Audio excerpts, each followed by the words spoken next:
Je veux désespérément être un empereur qui mène son pays à la ruine, mais l'État que je gouverne ne cesse de prospérer. Même si je passe mes journées dans le harem à ignorer les affaires politiques. Et que je confie tout le pouvoir de l'État à un ministre corrompu, le résultat est que le royaume, sur le point de s'effondrer, suit progressivement la voie d'un premier empire. Furieux, j'ai distribué tout l'argent du trésor public aux fonctionnaires corrompus. Mais voilà que le Premier ministre, recevant cet argent, est pris de sueur froide et me renvoie immédiatement les énormes sommes qu'il avait détournées. Il comprend enfin la signification des actions de l'empereur. C'est un dernier avertissement. Après avoir pris conscience, le Premier ministre regarde longuement en direction du palais impérial. Votre Majesté a toujours été sincère envers moi, je suis rempli de honte. À partir d'aujourd'hui, je servirai votre Majesté de toutes mes forces. Le lendemain, à mon réveil, j'apprends que le Premier ministre m'a offert 90 millions de taels d'argent. Je sursaute, effrayé. Serait-ce une forme de réciprocité à l'antique? Pourtant, ce que je veux, c'est la chute du royaume. Car seul le système de la chute du royaume me permettrait de mourir et de retourner sur la planète bleue. Ainsi, contraint, je convoque les ministres à la salle Taiji. Je dois élaborer une série de plans pour faire sombrer le royaume. Peu après, un groupe de ministres me regarde, hébété, sans comprendre pourquoi je les ai soudainement appelés. Mais le Premier ministre affiche une expression comme s'il s'y attendait déjà. Il sait qu'en recevant mon argent, je vais forcément réagir. Les échanges entre personnes intelligentes n'ont jamais besoin de mots. Cependant, j'ignore ce qu'il pense et déclare d'un ton neutre que je vais dépenser de l'argent du trésor pour reconstruire la capitale et, en passant, aider les habitants à reconstruire leur maison. Mon seul but est de vider le trésor. À peine ai-je fini ma phrase qu'un ministre se lève pour s'y opposer. Votre Majesté, il ne faut pas. Reconstruire la capitale est acceptable. Mais les habitations des citoyens n'ont nul besoin d'être reconstruites. Je jette un regard à ce ministre. C'est le ministre des Travaux publics, promu par l'empereur précédent. C'est un soi-disant ministre loyal, selon l'empereur défunt. Ce sont ces loyaux sujets qui m'ennuient le plus. Soudain, je me lève brusquement. Penses-tu que je suis en train de discuter avec vous? Je me contente de vous informer. Ministre des Travaux publics, ta position est-elle plus grande que la mienne? Le ministre des Travaux publics, livide, répond, je n'ose pas. Je secoue brusquement ma manche. À partir d'aujourd'hui, destitue cet homme de son poste de ministre des Travaux publics. Je n'ai que faire de tels insolents. Que votre Majesté apaise sa colère. Tous les ministres, terrifiés, s'agenouillent. Le ministre des Travaux publics est encore plus pâle. Seul le Premier ministre s'avance, on peut destituer cet homme de son poste de ministre des Travaux publics, mais la reconstruction de la capitale nécessite l'exécution par le ministère des Travaux publics. Je prie votre Majesté de choisir un nouveau ministre des Travaux publics. Mes yeux s'illuminent. Ce Premier ministre est vraiment un superbe parasite de l'Empire. Il veut en profiter pour hisser un corrompu au poste, puis réaliser des travaux de mauvaise qualité. Ainsi, la puissance nationale devrait enfin décliner. Je parcours l'assemblée du regard et finis par m'arrêter sur le vétéran Wang Pei, tout au bout. À partir d'aujourd'hui, tu es ministre des Travaux publics. Wang Pei est l'ancien ministre des Travaux publics destitué par l'empereur défunt pour corruption. C'est ce genre de fonctionnaire corrompu que je veux. Les visages des ministres sont étranges. L'ancien ministre des Travaux publics s'écrie « Votre Majesté, il ne faut pas. Cet homme est un ministre corrompu destitué par l'empereur défunt. » Je lève la main froidement, « Tu veux utiliser l'empereur défunt pour me faire pression? Je suis l'empereur actuel de la grande salle. » Le Premier ministre me regarde intensément. Ce Wang Pei est un grand talent de notre époque. Il a été destitué parce qu'il a été calomnié par des méchants. Et celui qui l'a calomnié, c'est précisément l'actuel ministre des Travaux publics. Le Premier ministre pensait que peu de gens le savaient, mais il découvre que moi, vivant au palais, je suis au courant. L'empereur est vraiment remarquable. C'est ce que pense le Premier ministre. Et Wang Pei, lui aussi, se dit, Sa Majesté veut achever les travaux de construction. Mes dépenses seront 10 fois supérieures à celles d'un chantier ordinaire. Votre Majesté me confiera-t-elle encore le poste de ministre des Travaux publics? À ma grande surprise, mes yeux s'illuminent. Il veut détourner des fonds, n'est-ce pas? J'adore ce genre de fonctionnaire corrompu. Alors, impassible, je dis, la façon dont tu dépenses est ton affaire. Je ne demande que des résultats. De plus, que le Premier ministre aide le ministre des Travaux publics. Un Premier ministre et un grand assistant, c'est sûr, cette fois, ça marche. Peu après, alors que les ministres se retirent, je reste dans la grande salle à rire joyeusement. À ce rythme, dans quelques semaines au maximum, je pourrai retourner dans ma vie de fils de riche. Pendant ce temps, Wang Pei, au lieu de rentrer chez lui, se rend à la résidence du Premier ministre. Il ne comprend pas pourquoi l'empereur le traite soudainement avec tant de faveur. Après avoir discuté avec le Premier ministre, il comprend enfin la volonté sacrée de l'empereur. Ému, il fait une révérence en direction du palais. À propos, Excellence le Premier ministre. Quel est le but de Sa Majesté en reconstruisant la capitale et les maisons des citoyens? Demande Wang Pei en s'inclinant légèrement. Le Premier ministre répond. Selon moi, Sa Majesté a deux objectifs. Le premier est d'envoyer un signal à tous les ministres de la cour. Sa Majesté veut consolider son pouvoir impérial. Le second, et le plus important, est de gagner le cœur du peuple. Wang Pei comprend soudain, Excellence le Premier ministre, vous êtes vraiment un grand talent de notre époque. Alors, comment dois-je collaborer avec Sa Majesté? Le Premier ministre dit lentement, je sais que le nouveau matériau de construction que tu étudies peut non seulement durcir rapidement mais aussi être incassable. Puisque Sa Majesté ne limite pas les dépenses, elle veut sans doute une réalisation rapide. Utilisons ce matériau. Je vais mobiliser la garde impériale pour aider, en essayant de terminer en une semaine. Peu après, en apprenant que Wang Pei veut mobiliser la garde impériale, je suis un peu surpris. Ce Wang Pei est vraiment un vampire, prêt à exploiter le peuple tout en craignant une rébellion, d'où la mobilisation de la garde pour réprimer. Bonne tactique. J'aime ce genre de fonctionnaire corrompu. Je lui donne l'ordre de déplacer toute la garde impériale. Wang Pei, extrêmement touché, manque de se jeter à mes pieds en criant. Voyant son attitude qui me dégoûte. Je m'en vais rapidement. Ainsi, tous les habitants de la ville de Chaoan sont unis. On commença à construire des maisons et des remparts. Grand frère, que signifie cette décision de l'empereur des Tang? Pourquoi faire construire des maisons dans toute la ville sans raison? Dans une demeure civile, plusieurs émissaires du royaume de Dongji tenaient conseil. Baru, lui aussi, réfléchissait intensément à l'intention réelle de l'empereur des Tang. Soudain, il parut comprendre. C'est parce que les Tang ont des espions dans le royaume de Dongji, sachant qu'ils veulent envahir les Tang. C'est pour cela que l'empereur fait bâtir des citadelles. Maudit soit-il. Où se cache donc le traître dans le royaume de Dongji? Ceux qui savaient cela étaient tous des hauts gradés du royaume. Baru méditait et confia ses soupçons à quelques fidèles. Un gros homme ne put s'empêcher de dire, « Grand frère. Ne vous trompez-vous pas? Peut-être que l'empereur des Tang est un imbécile qui veut ruiner son pays. » Baru lança un regard noir à son interlocuteur. « Si tu étais un souverain stupide, dépenserais-tu des sommes folles pour construire des remparts et des maisons? » Les autres échangèrent un regard et hochèrent la tête. « Alors, que dois-je faire maintenant ?» Baru prit une profonde inspiration. « Retourne vite au royaume de Dongji et mobilise les troupes sous ton commandement pour éliminer d'abord les hauts gradés suspects. » 3 jours plus tard, dans ma chambre impériale, j'avais l'air excité. Aujourd'hui, c'est le jour du bilan des forces nationales. Il ne me reste que 12 ans de vie. Si je parviens à réduire la puissance nationale de 120 points, ces 12 années seront déduites et je retournerai dans le monde moderne. Alors que je rêvais d'une vie de fils de riche, le système m'annonça soudain que la puissance nationale des Tang avait augmenté de 10 points, ce qui ajoutait 10 ans à ma durée de vie. Je restais figé. J'avais tout fait pour ruiner le pays, pourquoi cela augmentait-il? En voyant les domaines précis où la puissance nationale s'était améliorée, je fus totalement déconcerté. La technologie, l'armée, l'économie et la réputation avaient toutes progressé. Que se passait-il? Et d'où venait cet ennemi officiel? Je me massai les tempes, essayant de me calmer. Ce choc était trop rude. Non. Demain, à la cour du matin, il faudra enquêter. Si je découvre quel ministre loyal a saboté mes plans, je ne ferai aucun quartier. Le lendemain à l'aube, alors que j'allais demander des comptes sur l'augmentation de la puissance nationale, le Premier ministre se leva soudain. « J'ai une chose à soumettre à votre Majesté. » Je me réjouis de le voir, espérant qu'il m'apprendrait quelques nouvelles concernant la ruine du pays. Mais contre toute attente, le Premier ministre déclara « La capitale est achevée. » Il loua toutes les actions de l'empereur. Je m'effondrai sur le trône et compris enfin pourquoi la puissance nationale avait augmenté. Mais le Premier ministre et Wang Pei, voyant mon air hébété, échangèrent un sourire, Sa Majesté est sans doute ravie.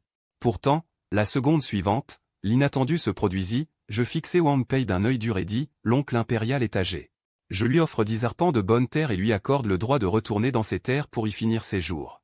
Que ce Wang Pei qui gâche mes plans aille vite cultiver ses champs. Wang Pei resta stupéfait, il n'avait qu'une quarantaine d'années.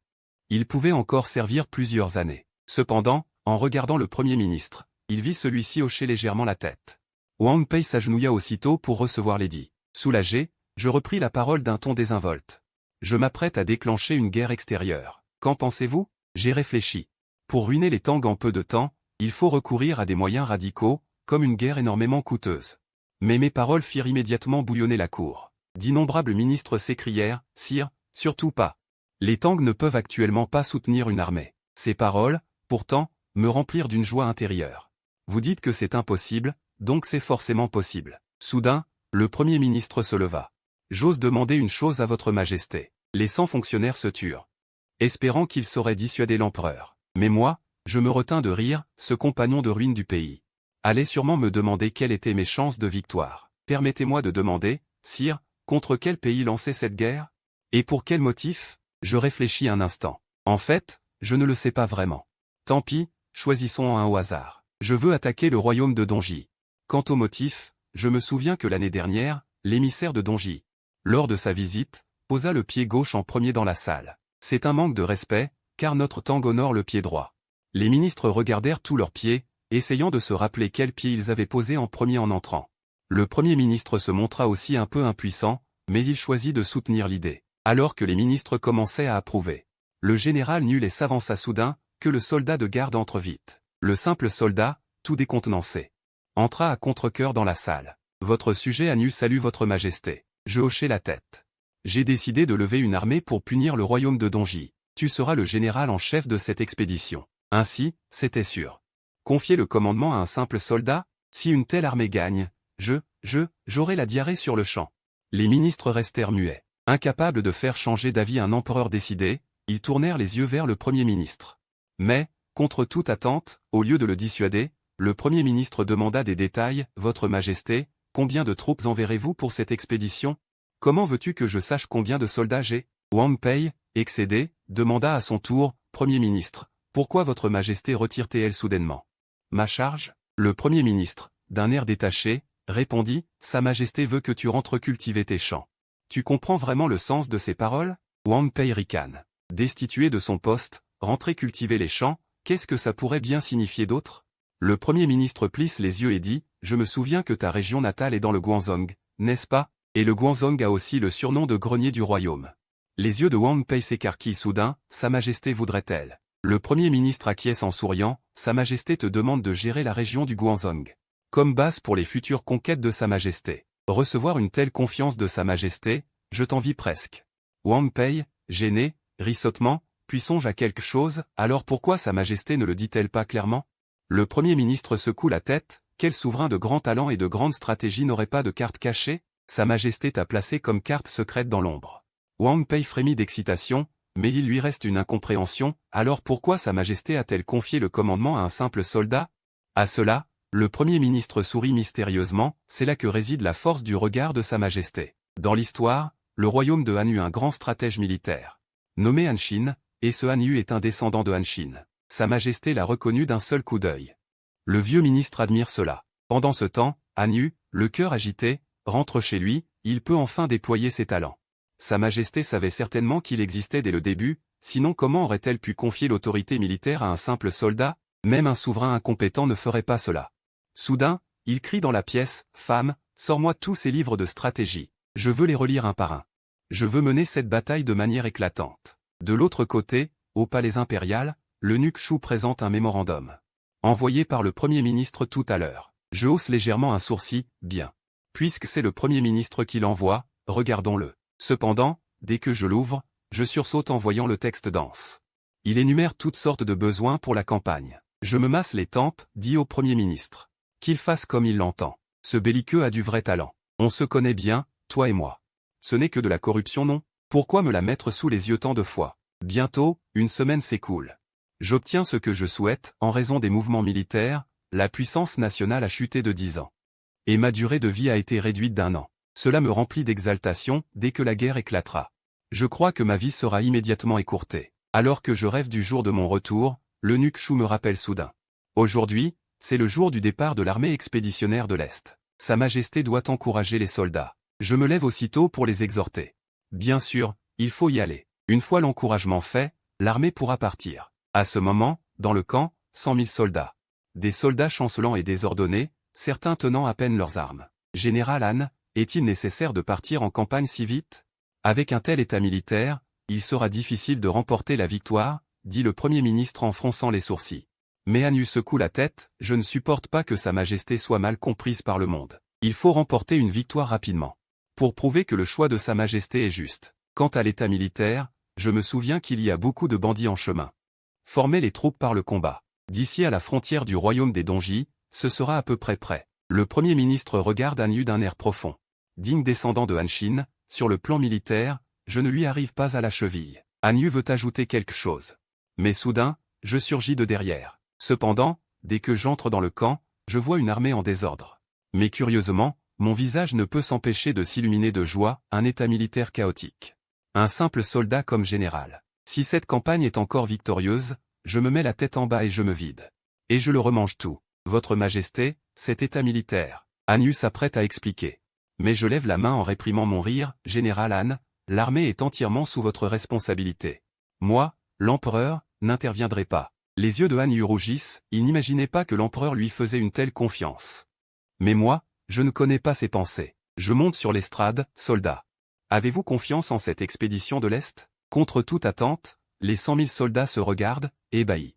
Personne ne parle. Je fais un geste, vous pouvez être rassuré. Pour être honnête, je vous pardonne d'avance. Mais les 100 000 soldats échangent un nouveau regard. D'une seule voix, ils crient, pas confiance. Ils s'attendent à ce que je les harangue, mais soudain, mon ton change. Pas confiance, c'est parfait. C'est exactement ce qu'il vous faut, pas de confiance. Sur ce, je tourne les talons et pars. Sans même un regard en arrière, laissant les 100 000 soldats figés dans le vent. Han Yu écarquille les yeux, est-ce ça, un encouragement? N'est-ce pas plutôt pour briser le moral? Cependant, le Premier ministre dit lentement, tu es issu d'un simple soldat, ces troupes ne t'obéiront pas facilement. Sa Majesté vient de briser complètement leur morale. Il faut briser pour reconstruire, te permettant de rétablir leur esprit combatif. Pour faciliter ton commandement. Les yeux de Han Yu rougissent, il n'imaginait pas que Sa Majesté se souciait autant de lui. Il serre les poings en secret, pour cette bataille, il se fera un nom pour Sa Majesté. Pendant ce temps, dans le royaume des Donji, Balu, les yeux injectés de sang, regarde la dizaine d'hommes devant lui, dites vite. Qui d'entre vous est l'espion envoyé par l'empereur des Tang? Ne me forcez pas à agir. Ces dizaines d'hommes, tous perplexes, ne peuvent s'empêcher de dire, nous sommes tous les hauts dignitaires du royaume des Donji. Ne parle pas à tort et à travers, gronda Baru d'un air menaçant. Alors dites-moi. Pourquoi, dès que nous avons décidé d'attaquer la dynastie Tang, l'empereur Tang a-t-il immédiatement ordonné la construction de remparts? Serait-ce que l'empereur Tang s'ennuie à ce point?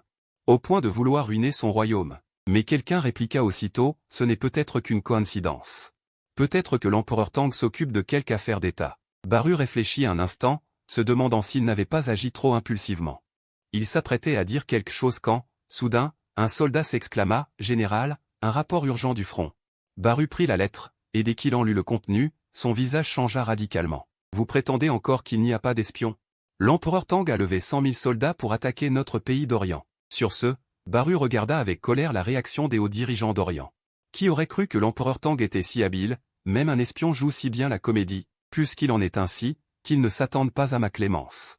Soudain, Baru leva la main, homme, en avant. À peine eut-il prononcé ces mots que la salle fut envahie par une troupe de soldats armés de haches. Les hauts dirigeants reprirent leurs esprits et se mirent à insulter, tu veux clairement trahir, et tu inventes toutes ces histoires à la noix. L'instant d'après, le palais, d'ordinaire paisible, fut plongé dans un chaos de combat. Un soldat, à côté, ne put s'empêcher de demander. « Général Baru, comment défendrons-nous les villes frontalières ?» Mais, à la surprise générale, Baru ordonna résolument le retrait total des troupes frontalières. Puis, tournant son regard vers la dynastie Tang. Les villes frontalières doivent maintenant compter des espions ennemis agissant de l'intérieur. Malheureusement pour eux, l'Orient a un général comme moi, Baru. Les plans de l'empereur Tang ne réussiront jamais. Peu de temps après, à la frontière entre l'empire Tang et le pays d'Orient, se dressait une forteresse imposante. Han Yu, à cheval, observa les soldats pleins d'ardeur autour de lui. Une lueur de satisfaction passa dans ses yeux. Après avoir écumé les bandits tout au long de la route, il avait fini de réorganiser cette armée. Cependant, face à la muraille majestueuse devant eux, les soldats ne purent s'empêcher d'avaler leur salive. Même le regard de Han Yu se fit plus grave. Mais chose étrange, un éclaireur de l'avant-garde vint soudain annoncer que la passe de Tianning était totalement dépourvue de défense. Pourtant, le front de Han Yu se plissa encore plus. Le célèbre général Baru ne peut ignorer l'importance de la passe de Tianning. Comment pourrait-il nous la céder si facilement? C'est forcément un piège. Cependant, l'avant-garde captura rapidement un soldat ennemi isolé, qui révéla que Baru avait ordonné. La grande armée Tang arrive, et à l'intérieur de la passe se trouvent des espions envoyés par l'empereur Tang. Donc, repli général. Les yeux de Han Yu s'écarquillèrent soudain. Sa Majesté, depuis le palais, a pu organiser tout cela jusqu'ici? Il prit une profonde inspiration. En réalité, Sa Majesté avait déjà tout préparé pour que je prenne cette passe. Le but était de préserver ses forces vives pour conquérir tout le pays d'Orient. Pendant ce temps, au sein du palais impérial, je surveillais cette semaine l'indicateur de puissance nationale. Mais quand je vis les chiffres, mon visage devint livide. Puissance nationale des Tang augmentée de 15 points. Récompense pour l'hôte, 15 ans de vie. Durée de vie actuelle de l'hôte, 36 ans. Furieux, Je m'exclamai, comment ça, expansion territoriale plus 5? Est-ce que la campagne de l'Est aurait gagné? Impossible. Avec cette bande de bons à rien, ils auraient conquis des terres? Je mange ce lit de santal si c'est vrai.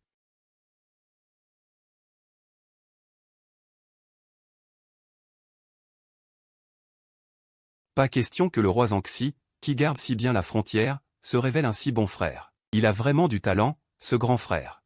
À l'idée d'avoir gagné 15 ans de vie supplémentaire, je ressentis une douleur cuisante.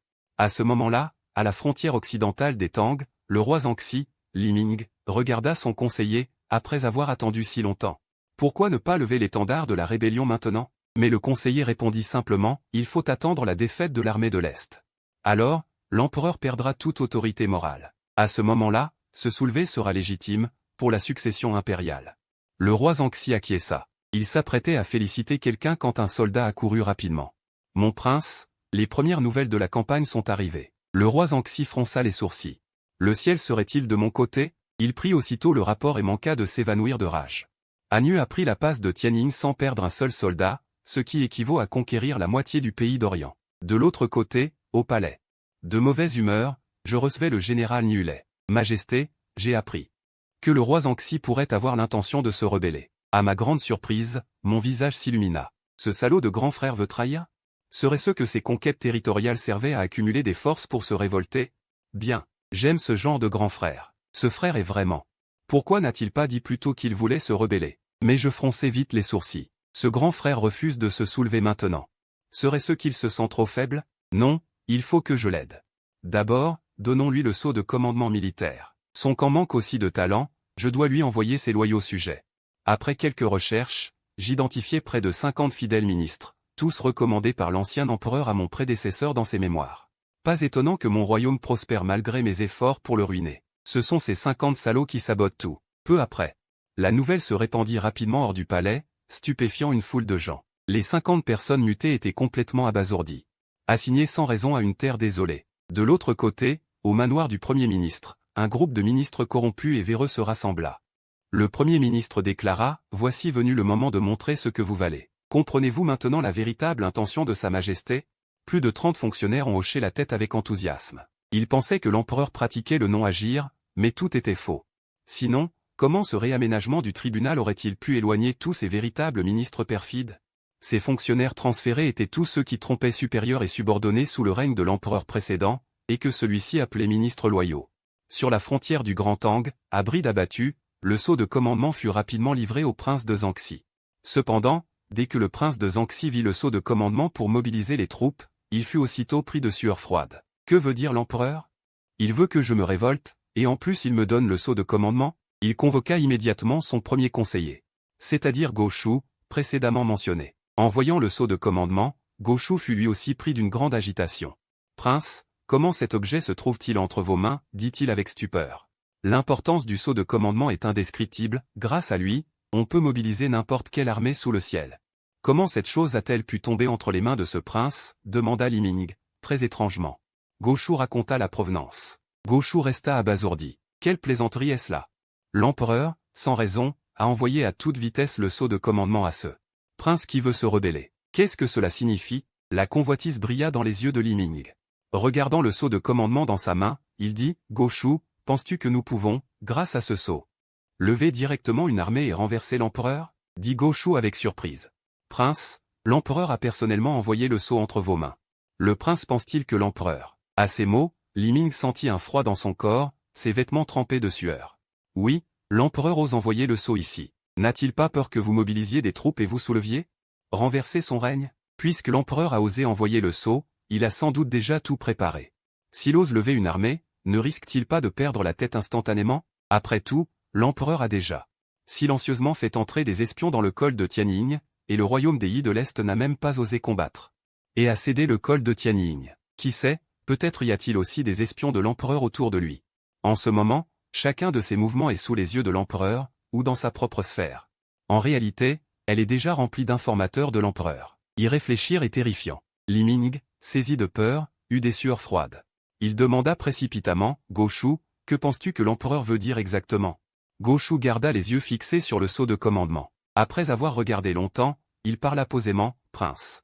Je pense que c'est un avertissement de l'empereur. L'empereur avertit le prince qu'il ne veut pas s'occuper, ne veut pas affronter le prince, et lui dit de ne pas penser à la rébellion. De même, c'est aussi un choix que l'empereur vous offre, prince, soit de déclencher directement le soulèvement, soit d'abandonner.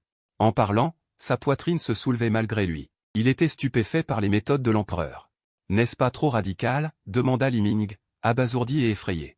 Si nous déclenchons un soulèvement maintenant, avec ce sceau, quelles sont nos chances de victoire? Ce prince pense encore à se soulever. Goshu poussa un long soupir et dit, pas même une ville. Puisque l'empereur ose donner le trésor national, le sceau de commandement, il a dû tout préparer. Peut-être que le prince a déjà été mis à l'écart. Mis à l'écart? Li Ming frissonna de tout son corps, son visage devint pâle. Prince, prince. L'intendant du palais du prince accourut rapidement. Li Ming se retourna et fixa intensément l'intendant, serrant les dents, qu'y a-t-il? L'intendant répéta, un ange est arrivé. Un ange est un eunuque. C'est-à-dire un eunuque. Généralement, lorsque l'empereur émet un décret, un eunuque va le transmettre. On l'appelle alors un ange, signifiant le messager de l'empereur, le fils du ciel. Li Ming ne put s'empêcher d'avoir froid au cœur. Il ne savait pas ce que l'ange venait faire à ce moment, mais il n'eut pas le temps de réfléchir, car bientôt l'ange arriva. Après avoir écouté l'édit impérial, il était complètement stupéfait. 50 fonctionnaires de la cour furent mutés dans sa région de Liangzhou, pour être assignés par lui. L'empereur veut le mettre à l'écart, pour contrôler fermement toute sa région de Liangzhou entre les mains de l'empereur. Le prince de Zhangxi s'effondra immédiatement par terre. Le visage livide, toutes mes années de préparation vont-elles être anéanties? Pourquoi? Il est le prince aîné, il aurait dû hériter du trône. Et pas ce Li Cheng. Pourquoi, en fin de compte, Li Cheng est devenu l'empereur? Est-ce seulement à cause des méthodes de Li Cheng? Le prince de Zhangxi, Li Ming, eut un sourire amer. Il devait admettre que les méthodes de l'empereur sont bien supérieures aux siennes. Peut-être est-ce la raison pour laquelle l'empereur précédent a transmis le trône à Li Cheng. Transmettez mon ordre, que tout soit dissous. En réalité, ce n'est qu'un rêve. Li Ming a soudainement agité la main et prononcé cette phrase. Au moment où il disait cela, il s'effondra au sol comme un ballon dégonflé. Le lendemain, à l'audience matinale, l'empereur Li Cheng regarda la salle un peu plus vide en bas, et son cœur était ravi. Enfin, il ne restait plus que les ministres corrompus à la cour, tous les loyaux sujets avaient été chassés. Quel bonheur! Il s'appuya confortablement sur le trône royal, une posture dépourvue de toute dignité impériale. Autrefois, on aurait fait des remarques sur ceci ou cela. Mais cette fois, personne n'osa ouvrir la bouche. La plupart des ministres pensaient simplement que Sa Majesté était très heureuse. Et adoptaient cette posture pour cette raison. L'eunuque Shu, voyant cela, toussa légèrement 2 fois. Restez en place. Que ceux qui ont une proposition la présentent, sinon l'audience est levée. À ces mots, la cour, auparavant silencieuse, se transforma instantanément en un véritable chaudron bouillonnant. Un à un, les ministres s'avancèrent, Votre Majesté, votre sujet a une proposition à soumettre. Votre Majesté, votre sujet aussi a une proposition. Li Cheng regarda ses ministres agités. Un sourire aux lèvres. Ces gens, voyant que tous les loyaux sujets avaient été mutés, se précipitaient tous pour essayer de détourner des fonds. Que tous les ministres ne soient pas pressés, parlez un par un. Je vais tous les approuver. Li Cheng agita la main en souriant. Sous sa direction, l'ordre fut rapidement rétabli. Les ministres parlèrent l'un après l'autre, et ce qu'ils disaient était à peu près similaire. Ils rapportaient tous les troubles causés par les fonctionnaires mutés, qu'ils avaient réprimés. Les loyaux sujets créent des troubles, et vous les réprimez. C'est une bonne chose. En entendant cela, Li Cheng d'un geste large doubla le salaire mensuel de tous les fonctionnaires. Au milieu de cette joie, soudain, dong dong dong. Les tambours et cloches du palais retentirent. Dépêche urgente de 800 lits, rapport militaire important. Rapport. Un grand cri venu de l'extérieur du palais. Li Cheng, lui, eut les yeux qui s'illuminèrent. Ça y est, l'élément le plus crucial. Si l'armée d'expédition de l'Est est vaincue, alors l'Empire Tang n'aura presque plus aucune chance de survie. À ce moment-là, quand son frère aîné se soulèvera, la puissance nationale du Tang s'effondrera, et il pourra retourner. Qu'on fasse venir rapidement l'émissaire, s'écria Li Cheng immédiatement. Peu après, l'émissaire du front, Mei Yu, entra dans la salle des glaces avec joie, plusieurs flèches de commandement fichées dans son dos. L'émissaire entra dans la grande salle, s'agenouilla et dit, Votre subordonné félicite votre majesté. Félicitations, n'est-ce pas une défaite? Pourquoi des félicitations? En entendant ce mot, le cœur de Li Cheng se glaça à moitié.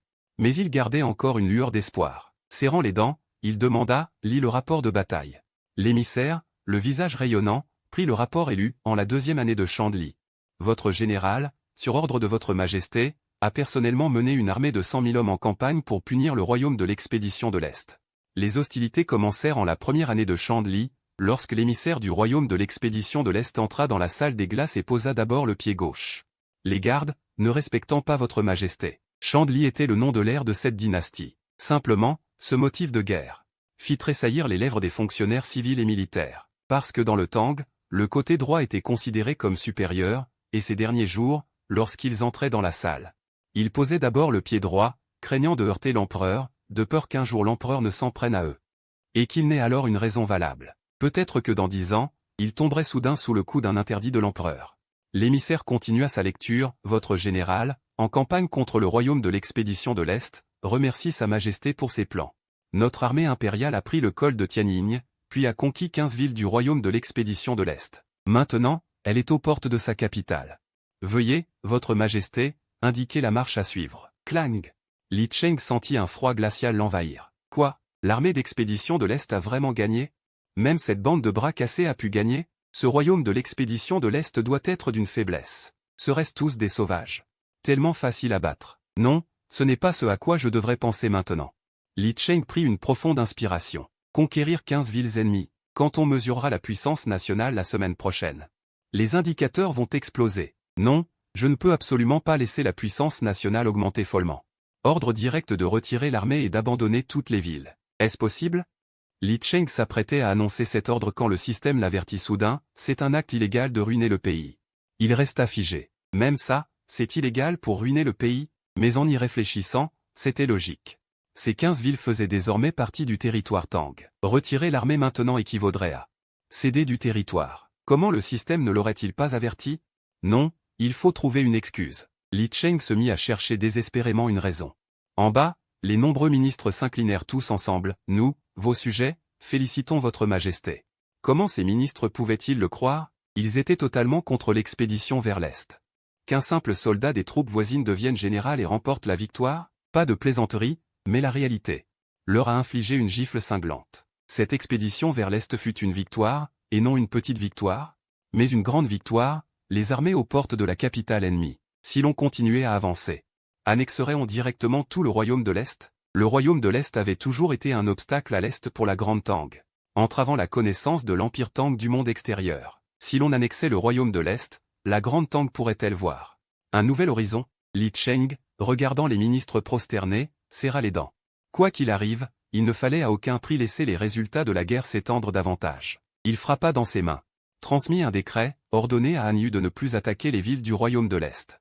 L'expédition vers l'Est s'arrête là. Le Premier ministre s'occupera des suites. L'armée d'expédition retourne à la cour. Cesser l'attaque? Pourquoi? C'est une occasion en or.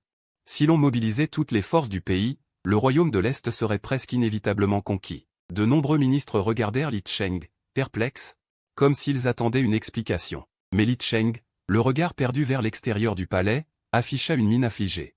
Zhu Juiming, lui non plus, ne comprenait pas pourquoi l'empereur voulait rappeler l'armée à ce moment-là.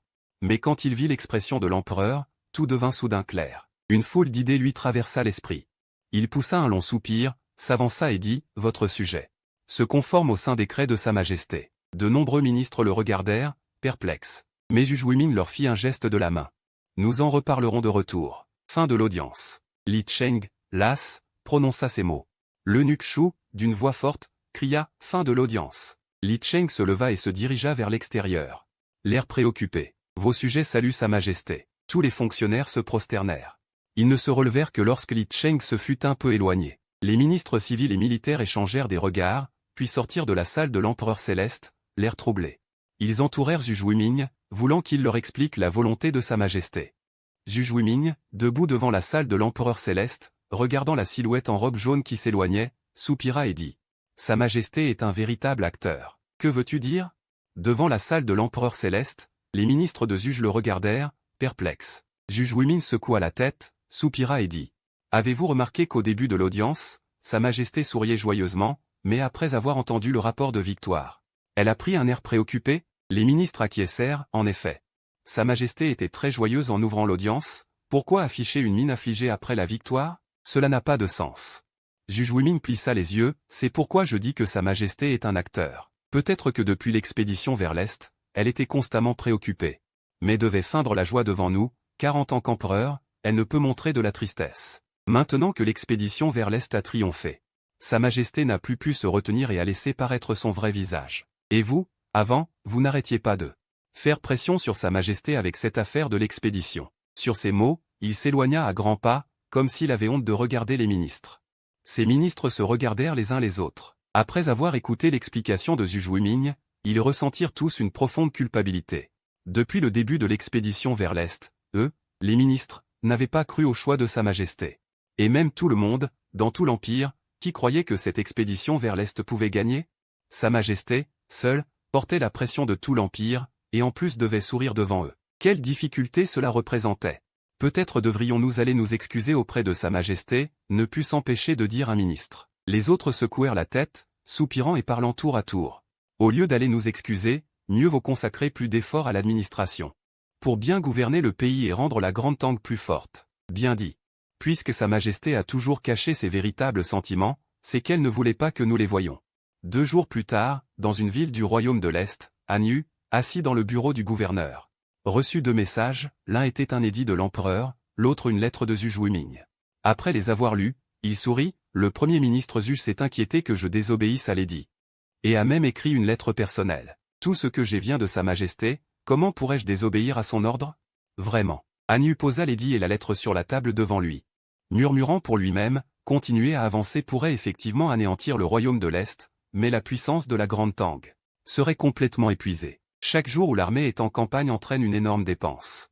Il pense très bien comprendre la pensée de l'empereur, l'Empire Tang ne peut plus supporter la guerre. Cette expédition n'a eu lieu que grâce à la détermination de l'empereur. Maintenant que la guerre est déjà gagnée, c'est aussi grâce à la détermination de l'empereur que cela a été rendu possible. Maintenant, la guerre est déjà considérée comme une victoire.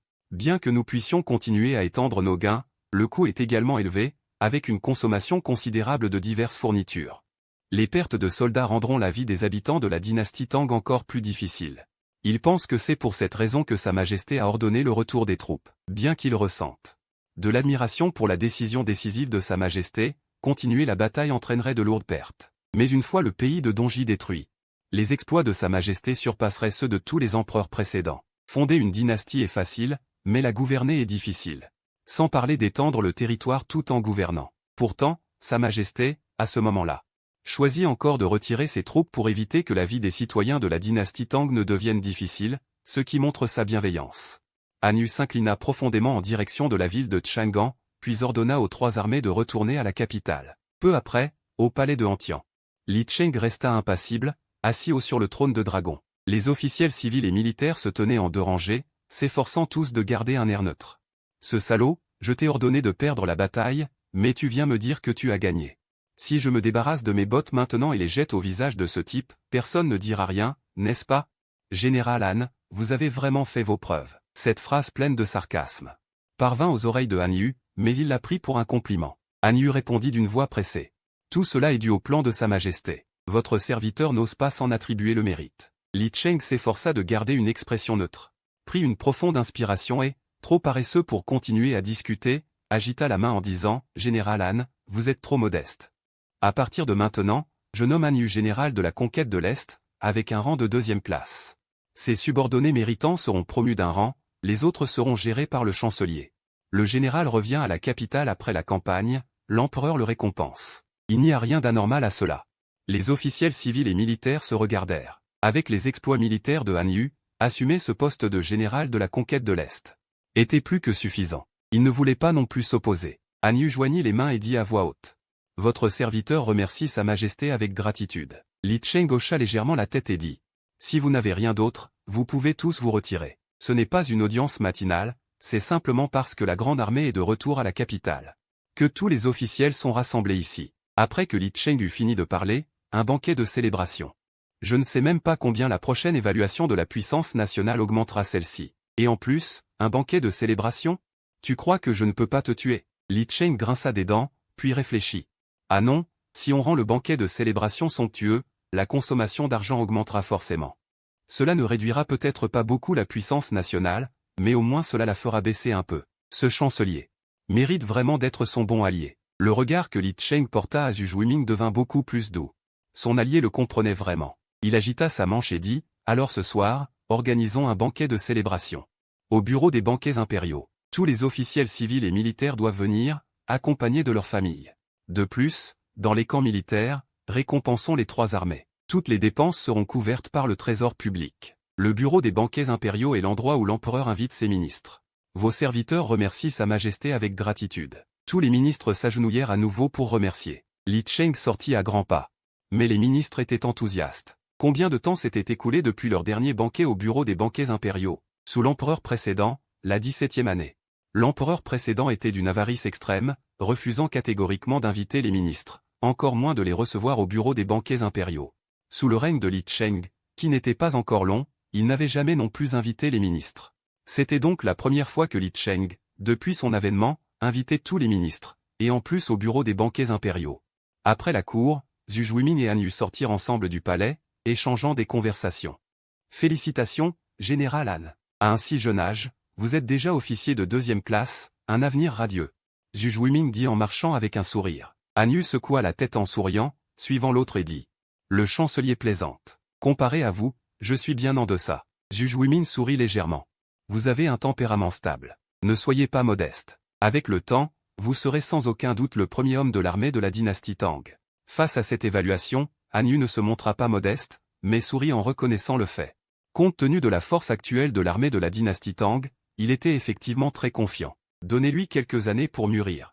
Et il serait le premier homme de l'armée de la dynastie Tang. Zhu Juiming, voyant que Han Yu ne parlait pas, n'y prêta pas attention. Secoua la tête en souriant, cette expédition vers l'est est vraiment regrettable. Si la puissance nationale de la dynastie Tang avait été un peu plus abondante, on aurait pu engloutir entièrement le pays de Dongji. Alors on aurait pu voir quels autres pays se trouvent à l'est de notre dynastie Tang.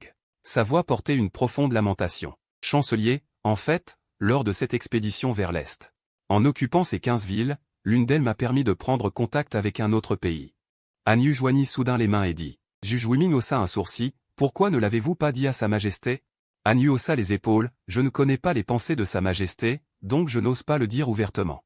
J'ai déjà rédigé un mémoire à l'empereur, j'espère qu'il pourra le voir. Zhu Juiming acquiesça légèrement et s'arrêta. Il demanda, que sais-tu de ce pays? Nos terres sont voisines. Ce n'est pas une bonne chose. Mais ils ignorent encore la situation de ce pays. S'ils sont pacifiques, ce sera bien. Mais s'ils sont belliqueux, ce sera inévitablement une guerre. Han Yu secoua la tête, je suis parti trop vite, je n'ai encore envoyé personne pour communiquer avec eux. Je ne sais rien. Zhu Juiming, le visage grave, regarda en direction du palais impérial. Nous ne pouvons qu'attendre les ordres de Sa Majesté. Je ne sais vraiment pas si c'est une bonne ou une mauvaise chose. Bon. Rentrez d'abord, nous rendrons compte ensemble plus tard. Sur ces mots, il se leva et partit. Bientôt, la nuit tomba. Au temple de la gloire et des rites, de nombreux ministres arrivèrent en hâte. Certains accompagnés de collègues, d'autres de leurs familles, et soudain, le temple, d'ordinaire désert, devint animé. Le temple comprenait une salle intérieure et une salle extérieure. La salle intérieure, plus étroite, n'était accessible qu'aux ministres importants. La salle extérieure, plus spacieuse, pouvait accueillir plus de monde, réservée aux officiers de rang inférieur. Han Yu vint aussi au temple avec sa femme Sun Nuiyan. Sun Nuiyan, visiblement impressionné, serra fort la main de Han Yu, terrifié. Nuiyan, n'aie pas peur, dit Han Yu en souriant. Il entra avec Sun Nuiyan. Après avoir traversé les champs de bataille, son aura portait la marque de la guerre. Une aura meurtrière et glaçante, qui lui donnait aussi du courage. Autrefois, il aurait eu peur, mais aujourd'hui, il affrontait cette scène sans crainte. Cependant, par égard pour sa femme, il ne prit pas la peine d'aller dans la salle intérieure. Il cherchait une place dans la salle extérieure, mais à peine s'était-il assis que les nombreux officiers de l'extérieur s'agitèrent. Ils se levèrent tous et invitèrent Han Yu à se rendre dans la salle intérieure. C'est une plaisanterie. Le héros du banquet de célébration assis dans la salle extérieure. Que veux-tu faire? Renverser l'ordre des salles? Contraint, Han Yu dut emmener sa femme dans la salle intérieure. À peine assis, un cri aigu retentit de l'extérieur, Sa Majesté arrive. Li Cheng entra d'un pas ferme. Voyant l'empereur arriver, les nombreux ministres se prosternèrent à terre, salut à Sa Majesté. Li Cheng marcha jusqu'au sommet de la salle intérieure et, une fois installé, se tourna vers les ministres prosternés en agitant la main, que tous les ministres se relèvent. Aujourd'hui est un banquet. Ne soyez pas contraints par l'étiquette. Les ministres, entendant cela, retournèrent à leurs places respectives. Ce banquet est certes en l'honneur du général Han, mais son expédition vers l'est n'aurait pu réussir sans le soutien logistique de tous. Ainsi, ce banquet est à la fois pour le général Han et pour vous tous. Li Cheng se leva, le visage impassible, et leva sa coupe, bien qu'au fond de lui il pleura. Même s'il voulait pleurer, il se retint. Tous les ministres se levèrent leur coupe au-dessus de leur tête et crièrent à haute voix. Que tous les ministres boivent cette coupe. Le banquet commence. Ne vous souciez pas des convenances, aujourd'hui elles ne comptent pas. Li Cheng vida sa coupe d'un trait, puis s'assit, épuisé. Que Sa Majesté vive 10 000 ans. Les ministres crièrent à nouveau. Puisque l'empereur l'avait dit, ils relâchèrent exceptionnellement l'étiquette. Commencèrent à manger, à boire et à plaisanter entre collègues. Ce banquet étant en l'honneur de Han Yu. De nombreux ministres vinrent lui porter un toast. En peu de temps, Han Yu but plus de 10 coupes. Son visage devint tout rouge. Quant à l'empereur Li Cheng, personne n'osa lui porter un toast. Ne voyait-il pas l'empereur, coupe immobile à la main, fronçant les sourcils, perdu dans ses pensées? Le déranger serait un crime. Même si l'empereur avait dit de ne pas se soucier des formalités, cela ne s'appliquait qu'entre ministres. Zhu Juiming, assis en bas, leva les yeux vers l'empereur Li Cheng. Lui aussi fronçait les sourcils. À quoi pense Sa Majesté? Même au banquet de célébration, il n'a pas l'esprit à la fête. Il réfléchit sans cesse. Est-ce le nouveau pays découvert qui l'inquiète? Tel est le sort du souverain, jouir des plus grandes richesses du monde, mais aussi en subir les plus grandes pressions. Peut-être que quand les gens ordinaires dorment la nuit, Sa Majesté lit des mémoires, quand ils se divertissent. Sa Majesté élabore des stratégies pour l'Empire et stabilise le pays. Ô Sa Majesté, que votre tâche est rude. Zhu Juiming, regardant Li Cheng assis en haut, ressentit une admiration infinie. Un feu de combat inconnu s'alluma dans son cœur. En voyant l'empereur se dévouer ainsi pour le pays, eux qui festoyaient joyeusement. Il se sentit coupable. En y pensant, Zhu Juiming trouva soudain la nourriture devant lui insipide. Assis au sommet, Li Cheng réfléchissait en effet à une chose, il ne cessait de penser à la ruine du pays. Bon sang, Han Yu venait de remporter une victoire éclatante, et ses jours à lui allaient devenir difficiles. Sans doute, lors du prochain bilan de puissance nationale, sa valeur augmenterait d'au moins 100 points. Cela signifiait qu'à partir de la semaine prochaine, sa durée de vie atteindrait plus de 100 ans. Une véritable longévité, mais il n'en voulait pas. Ce qu'il voulait, c'était rentrer. Ruiner le pays. Il ne comprenait vraiment pas comment y parvenir. Avait-il donc mal agi ces derniers temps? Dépenser à fond perdu le trésor public, éloigner tous les ministres loyaux. Ne garder à la cour que les traîtres, augmenter les salaires de tous les fonctionnaires, et même en guerre, tout laisser au hasard. Un simple soldat nommé général où s'était-il trompé? Impossible de trouver où le bâtiment blessait. À force de jouer, il allait finir immortel. Mais il ne voulait pas de cette immortalité. Li Cheng ricana intérieurement. Sans la présence de tant de courtisans, il aurait volontiers envoyé valser la table devant lui. Le banquet au Guangluxi se prolongea tard dans la nuit. Les courtisans quittèrent le palais les uns après les autres. Li Cheng quitta aussi le Guangluxi, mais il ne retourna pas dans ses appartements. Il se dirigea plutôt vers le palais Taiji. Il pensait que, depuis le début, son approche était erronée. Il n'aurait pas dû ignorer ses mémorandums. La plupart rapportaient la situation des diverses régions. S'il pouvait connaître les catastrophes survenues, il pourrait avec précision ajouter au malheur, et ainsi faire chuter la puissance du royaume. Li Cheng s'assit devant la table, à la lueur d'une bougie, parcourant les mémorandums. Après un moment. Votre Majesté, la voix de l'eunuque Shu parvint de l'extérieur. Li Cheng ne leva pas la tête. D'une voix légèrement rauque, il dit « Entrez ». L'eunuque Shu tenait un bol contenant une sorte de soupe. Il dit à voix basse « Votre Majesté ». L'impératrice douairière, apprenant que Votre Majesté travaillait tard dans la nuit sur les mémorandums, a ordonné qu'on apporte cette soupe au ginseng. Elle a été goûtée, sans poison, et la température est bonne. Il était l'eunuque personnel de l'empereur. Ce genre de tâche, comme goûter les aliments, lui incombait. Li Cheng haussa légèrement les sourcils. L'impératrice douairière s'intéressait à lui, il n'y prêta pas attention. Il posa les mémorandums et but tranquillement la soupe. L'eunuque Shu se tenait à côté. La tête baissée, silencieux. Li Cheng eut bientôt fini. Il regarda l'eunuque Shu, une idée lui traversant l'esprit. Eunuque Shu, je vais te poser une question. Tu dois répondre honnêtement. L'eunuque Shu tressaillit, se rappelant la fois précédente avec le maître Shen, et pensa. Votre Majesté peut demander. Votre vieux serviteur répondra sans rien cacher. Impossible de mentir à l'empereur, il fallait répondre franchement. Li Cheng sortit un mémorandum. Et demanda d'un ton désinvolte, à ton avis, quel genre de souverain peut être considéré comme un souverain qui ruine son pays? L'eunuque Shu réfléchit un instant avant de répondre. Votre Majesté, votre vieux serviteur pense qu'un souverain qui ruine son pays se reconnaît à ce qu'il s'entoure de petits hommes. Éloigne les sages, ignore la situation, et s'obstine à mal gouverner. Faisant ainsi dépérir un puissant royaume. C'est exactement ce que je fais. Alors pourquoi n'arrivais-je pas à ruiner la puissance du pays? Li Cheng fut soudain déconcerté. Il demanda encore, et toi, que penses-tu de moi? L'eunuque Shu leva les yeux vers Li Cheng, votre Majesté est un souverain capable de gouverner, et même d'étendre le territoire. Vos mérites égalent ceux du fondateur. Mais votre apparence, votre majesté, n'est pas des plus flatteuses. L'autre jour, au palais, un lot de nouveaux petits eunuques est arrivé. Leur visage est bien plus agréable que le vôtre, et... cet eunuque chou, comment avait-il survécu jusqu'à présent? C'était la énième fois qu'il le traitait de laid. Li Sheng fixa l'eunuque chou d'un regard meurtrier, serrant les dents. Eunuque chou, mon épée ne serait-elle donc pas tranchante? Au moment de trancher le cou du canard, il n'avait pas réussi à le tuer. Le canard, lui, riait à grands cris, comme s'il se moquait de votre majesté. Sous la colère, votre majesté n'avait-elle pas jeté l'épée, dit-il, le visage empreint de souvenir. Sans voir le visage de l'empereur devenu livide. Eunuque chou, ton imitation du canard est assez réussie. Li Sheng regarda l'eunuque chou d'un œil mauvais, puis, d'un geste, se dirigea vers la sortie du palais. Tout en marchant, il déclara, transmets mon édit, à compter d'aujourd'hui. Supprimez tous les chants de coq dans le palais. Que l'eunuque chou les remplace par des cris de canard. Si cela cause le moindre désordre. Que l'eunuque chou en porte l'entière responsabilité. Comment allait-il transmettre un tel édit? Allait-il sortir et dire, par ordre de sa majesté, suppression des chants de coq dans le palais, et moi, vieux chou, je ferai le canard. Pour vous réveiller, le jour du bilan de la puissance nationale arriva bientôt. Sans surprise, la puissance nationale a augmenté, et pas qu'un peu. Mais quand j'ai ouvert le système pour vérifier. Détection, actuel Empire Tang, valeur de puissance nationale, 1470. Récompense pour l'hôte, 200 ans de vie. Durée de vie actuelle de l'hôte, 221 ans. 221 ans, c'est vraiment vivre 200 ans. Je ne suis pas du tout content de cette durée de vie. Si c'était l'empereur Qin Shi Huang ou d'autres souverains, il serait peut-être en extase devant une telle longévité. Mais moi, c'est différent. Je suis un homme moderne. Qui voudrait vivre des siècles dans ce monde? Je veux juste retourner à mon époque.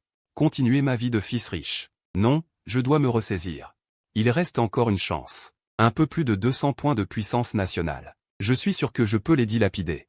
Je me suis levé et j'ai arpenté la pièce, les sourcils froncés. Il fallait absolument élaborer un plan pour ruiner le pays. D'abord, premier plan, agrandir le harem en réquisitionnant des femmes du peuple.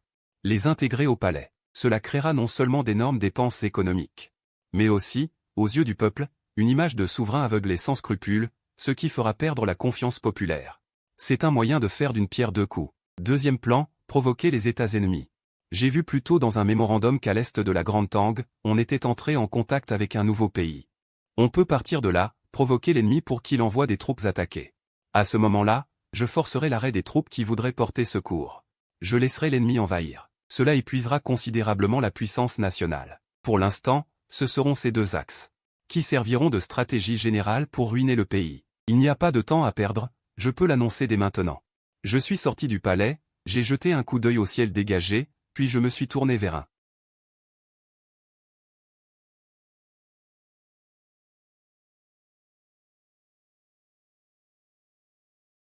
La grande victoire de l'expédition de l'Est date d'il y a peu, impossible qu'il soit arrivé autre chose. Les ministres se réunirent au palais de la Grande Harmonie pour rencontrer l'empereur. Que votre majesté vive 10 000 ans, 10 000 ans, 10 000 ans. Tous les ministres s'agenouillèrent pour saluer. D'un geste nonchalant, j'ordonnai qu'il se relève. Était-ce mon imagination? J'avais l'impression que tous les ministres me regardaient bizarrement, avec une sorte d'admiration. De quoi m'admirait-il? Hier, je vous ai invité à dîner, et c'est pour ça que vous m'admirez? Mes chers ministres, je suis venu aujourd'hui pour annoncer une chose. Je vais organiser une sélection de candidates, choisir des femmes qualifiées pour peupler le harem. Qu'en pensez-vous? À peine avais-je fini de parler, que je fixais intensément les ministres, m'attendant à ce qu'ils s'opposent à moi. Mais contre toute attente, non seulement ils ne contestèrent pas, mais ils s'agenouillèrent tous en chœur, s'écriant « Approuvé. Nous obéissons aux ordres de votre majesté. » J'en restais stupéfait. Ces gens ne s'opposaient donc pas à une telle mesure? Après un instant de surprise, j'ajoutai. J'ai l'intention que chaque ville sélectionne 50 femmes pour venir au palais participer à la sélection. Avez-vous des objections? Nous n'avons aucune objection, clamèrent de nouveau les ministres. J'étais complètement décontenancé. Ces ministres ne voulaient-ils vraiment pas me contrer? Non, ce sont tous des ministres corrompus restants. Ils doivent sûrement penser à savoir s'ils pourront détourner des fonds lors de cette sélection. Pourquoi refuseraient-ils? Cette réflexion m'éclaira. Je poussai un grand soupir de soulagement. Mais ce que j'ignorais, c'est que les ministres ne s'opposaient pas. À cause d'un événement de la nuit précédente, l'empereur avait passé la nuit à examiner les mémorandums. Cette nouvelle s'était répandue. Et désormais tout le monde à Chang'an était au courant, ce qui avait aussi profondément culpabilisé les ministres. L'empereur travaillait sur les rapports pendant que dormait. Alors, Maintenant que l'empereur voulait agrandir son harem, comment aurait-il eu le cœur de l'en empêcher? De plus, depuis mon avènement, le harem était resté vide. Les ministres ne demandaient que mieux que de le voir s'étoffer. Puisqu'il n'y a pas d'objection, vous pouvez tous vous retirer. La sélection peut commencer dès aujourd'hui. Quant à confier cette affaire au Premier ministre, je la remis négligemment à mon bon camarade, en espérant qu'il détourne de grosses sommes. Puis j'ordonnai aux ministres de partir. Ils saluèrent et se retirèrent, mais leurs yeux brillaient d'une lueur étrange. Une fois sortis du palais de la Grande Harmonie, personne ne parla.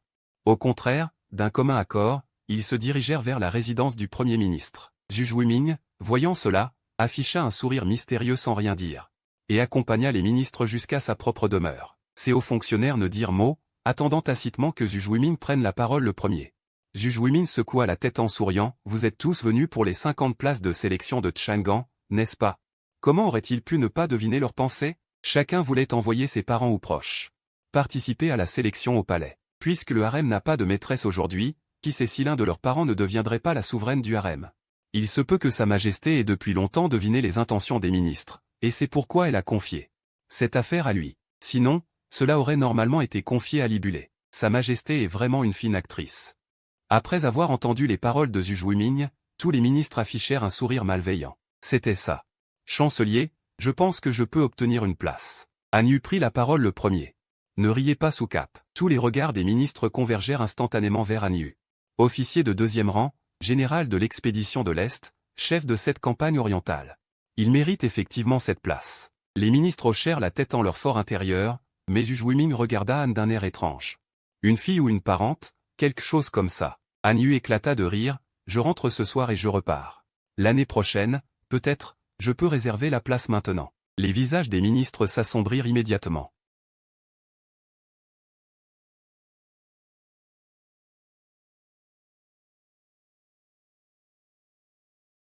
Voici ce que je pense, 20 places reviennent aux habitants et aux riches marchands de la ville de Chaoan. Les 29 places restantes seront réparties entre vous. Cette répartition est plutôt bonne. Juste ce qu'il faut, cela ne devrait pas contrecarrer les plans de Sa Majesté. Attendez. 29, et la dernière? Les regards des ministres se tournèrent lentement vers Zhu Juiming. Zhu Juiming toussa 2 fois. Moi, le chancelier, j'ai une fille. Âgée de 16 ans, elle est chère à mon cœur et à ma cité, donc cette place, je la prends. Les ministres eurent de nouveau des veines noires sur le front, mais ils ne pouvaient rien dire, vu le rang du chancelier. Que pouvaient-ils dire? Puis-je demander au chancelier, ces 29 places restantes? Comment seront-elles réparties? Un ministre demanda respectueusement. Une lueur dorée brilla dans les yeux de Zhu Juiming. Bien sûr par enchère, au plus offrant. Ce sera pareil ailleurs. De toute façon, il avait déjà obtenu sa place, cela ne le dérangeait pas de piéger ces gars-là. L'argent gagné pourrait être reversé au trésor. Pour soutenir l'économie des Tang, c'est gagnant-gagnant. Sa Majesté, si elle la prend, me félicitera sûrement. Les regards des ministres scintillaient, ils se regardèrent les uns les autres comme s'ils étaient devenus ennemis. Chancelier, dites-nous comment organiser les enchères? Un ministre prit une profonde inspiration.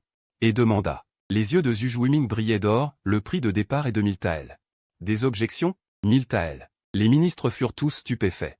1000 taels, ce n'est pas une petite somme. Le salaire mensuel d'un fonctionnaire ordinaire n'est que de quelques dizaines de taels.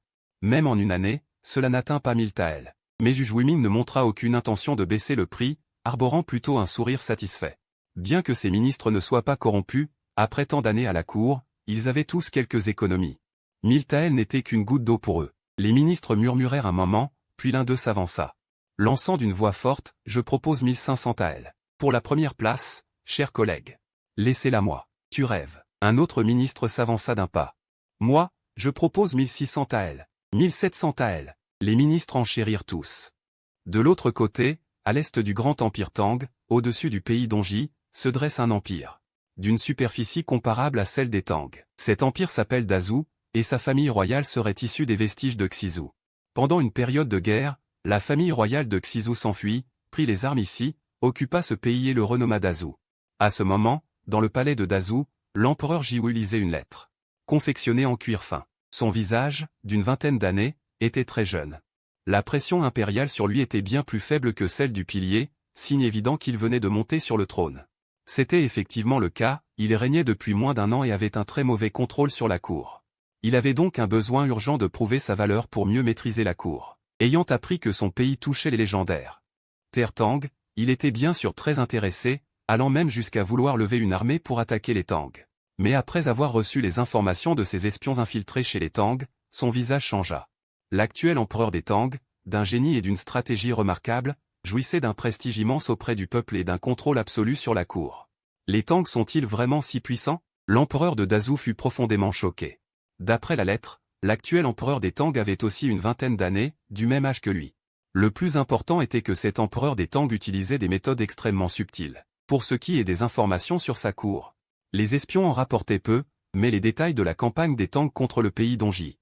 Aucun talent n'a été montré. L'empereur ne juge-t-il que sur l'apparence, bien qu'elle soit stupéfaite? Des espions secrets forcèrent le pays d'Ongji à ouvrir ses portes, puis l'armée prit 15 villes d'affilée.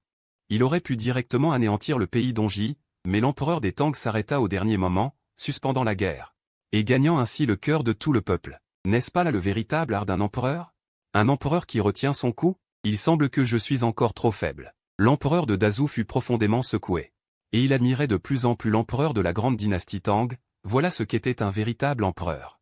Maîtrisant l'ensemble du jeu, même depuis le palais, il pouvait orchestrer tout l'empire. Était-ce cela, un vrai souverain? Regardez-le, quelle piètre figure! Auparavant, il avait encore l'intention d'envahir la grande dynastie Tang, et ce serait déjà bien si celle-ci n'envahissait pas son propre royaume. Mais si jamais la grande dynastie Tang décidait vraiment d'envahir son royaume, pourrait-il résister aux méthodes insondables et divines de l'empereur Tang? L'empereur du royaume fut pris d'un frisson inexplicable. Non, il fallait à tout prix apaiser cet empereur Tang, chef de l'alliance.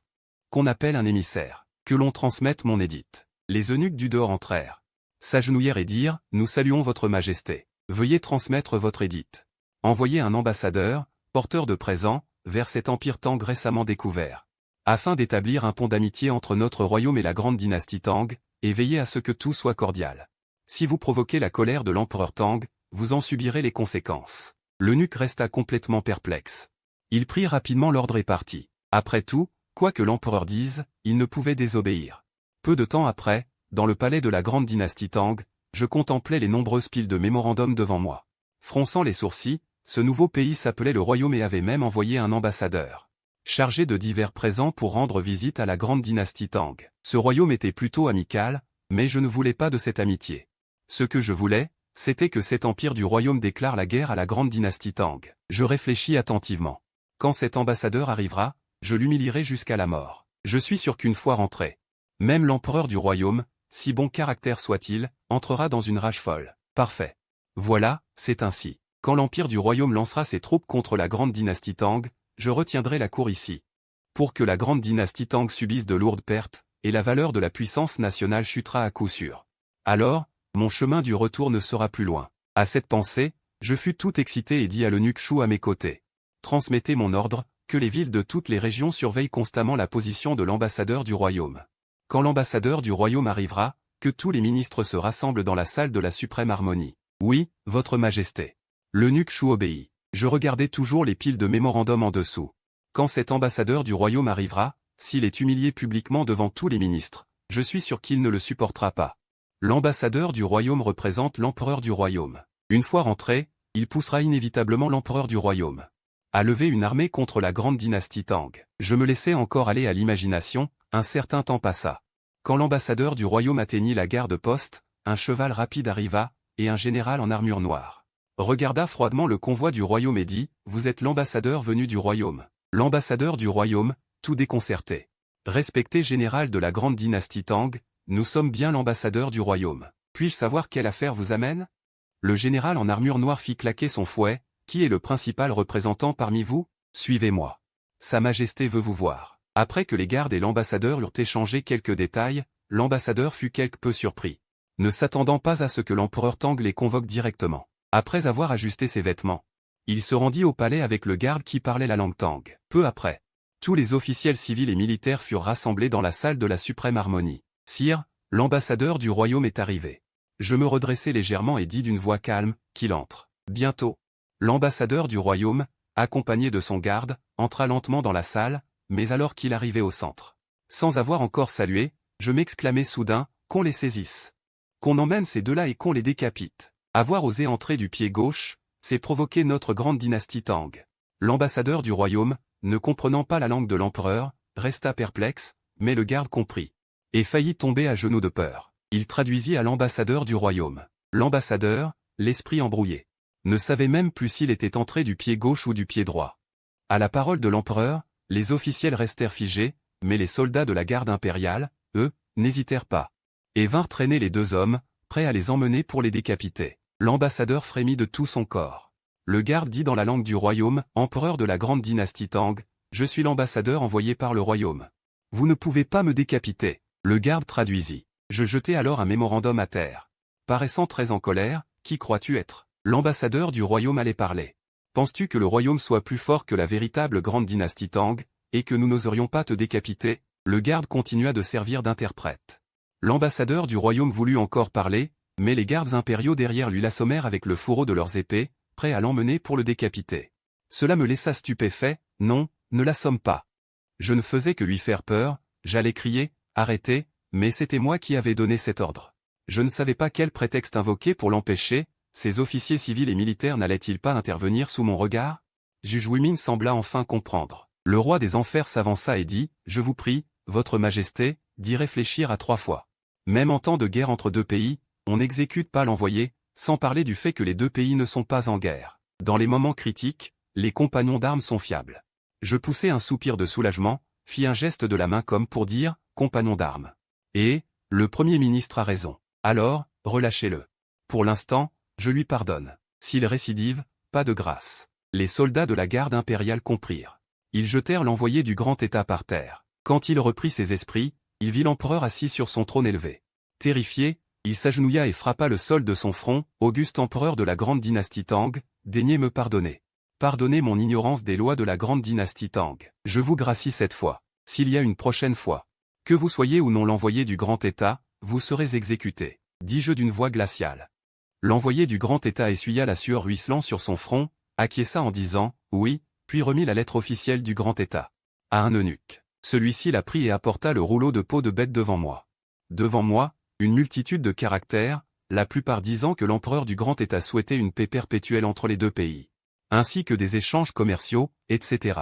Cet empereur du grand État était-il vraiment si bienveillant? Si un autre empereur normal avait été à ma place, il aurait accepté sans hésiter. Malheureusement, je voulais ruiner le pays, non le renforcer. Je réfléchis, puis, levant la main, je jetai par terre le rouleau de peau de bête contenant la lettre officielle du grand État. Inattendu. Ton grand État ose-t-il prétendre signer la paix et le commerce avec la grande dynastie Tang? Retourne dire à ton empereur, s'il veut la paix et le commerce. Possible. Je soutiens cela. Mais à condition que la princesse de votre grand État épouse la grande dynastie Tang. Sinon, n'y songez même pas, forcer la princesse du grand État à épouser la grande dynastie Tang, n'était-ce pas une insulte flagrante? Je ne croyais pas que l'empereur du grand État pourrait supporter cela. Ainsi, une guerre éclaterait à coup sûr, et la puissance nationale chuterait. Parfait. Le gardien, choqué par les paroles de l'empereur, prit une profonde inspiration. Il traduisit tout ce que l'empereur avait dit à l'envoyé du grand État. L'envoyé resta complètement abasourdi, ne sachant que faire. Assez. Vous pouvez vous retirer. Je fis un geste de la main. Je me dirigeai vers la sortie du palais de la Grande Paix. Les officiels s'inclinèrent en joignant les mains, « Nous accompagnons votre majesté. » Après que les fonctionnaires eurent quitté le palais, Zhu Juiming convoqua Han Yu. Les deux hommes s'assirent à une table. En dégustant du thé, Han Yu demanda en souriant, « Pour quelle affaire le Premier ministre m'a-t-il convoqué ?» Zhu Juiming eut un sourire léger, « Tu as dû le remarquer, n'est-ce pas? L'intention de Sa Majesté aujourd'hui au palais de la Grande Paix. » Han Yu haussa légèrement les sourcils, « Premier ministre. Je ne vois vraiment pas ce que Sa Majesté veut dire. Je vois seulement qu'elle semble vouloir humilier l'envoyé du grand État. Je ne vois rien d'autre. Je vous prie de m'éclairer. » En son fort intérieur, il déplorait sa propre stupidité. Il ne parvenait pas à comprendre le sens caché de Sa Majesté. En même temps, il admirait le regard perçant du Premier ministre, qui avait réussi à deviner d'un coup la pensée de Sa Majesté. C'était sans doute grâce à ce regard acéré que le Premier ministre occupait aujourd'hui son poste. Zhu Juiming plissa les yeux et regarda en direction du général Han. « Permettez-moi d'abord de poser une question. Les 100 000 soldats de l'expédition de l'Est, il devrait en rester environ 90 000. Entre vos mains, général Han ?» Han Yu acquiesça, « Exact. Il reste encore 80 000 soldats de l'expédition de l'Est. Ils campent en ce moment hors de la ville de Chaoan. Sa Majesté n'a donné aucun ordre secret. Donc le contrôle de l'armée est toujours entre mes mains. Pour être honnête. » Il était lui aussi un peu perplexe. Pourquoi Sa Majesté ne lui avait-elle pas retiré le commandement? Il était un général de cour. Non un général chargé de défendre une frontière. Il n'avait aucune raison de détenir le commandement. Au contraire. Avoir le commandement entre ses mains représentait une menace implicite pour Sa Majesté.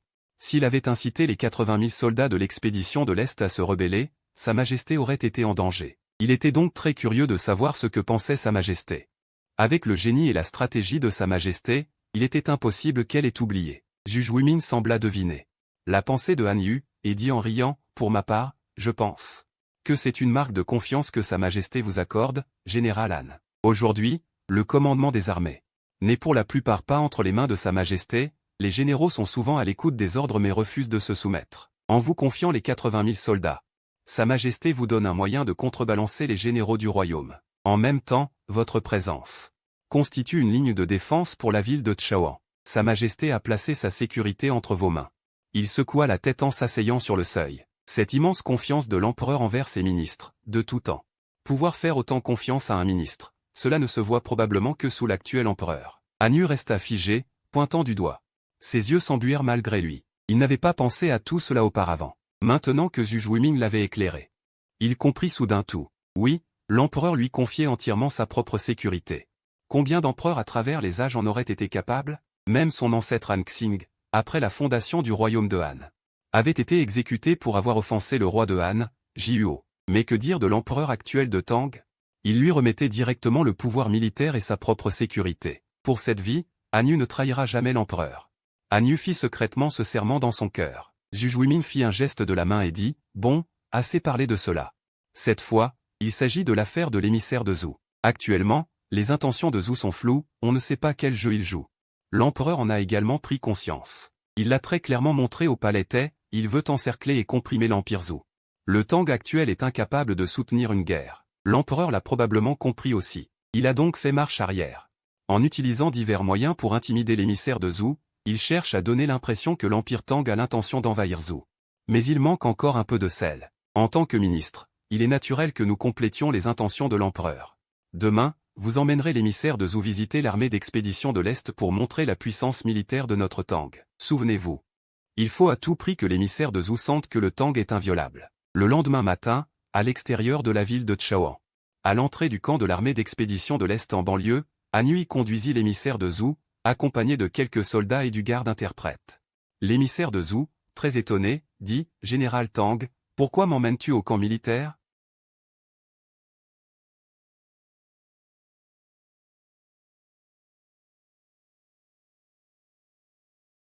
Avec un air impassible, je souris doucement, je suis très curieux. Quelle est la différence entre l'armée de votre Zhou et celle de notre Tang? C'est pourquoi je t'invite à l'observer. L'armée de notre Tang? L'émissaire de Zhou secoua la tête à plusieurs reprises, bien sûr que la noble armée de Tang est plus forte. Pas besoin de voir. C'est une blague? Être sur le territoire des autres? Peut-on dire qu'elle est faible? Si on pousse trop loin, on y laisse la tête. En entendant cela, Han Yu ricana, puisque tu es venu, comment pourrais-tu repartir comme ça? Il faut absolument que tu vois cela. En parlant, il tira l'émissaire de Zhou pour entrer dans le camp.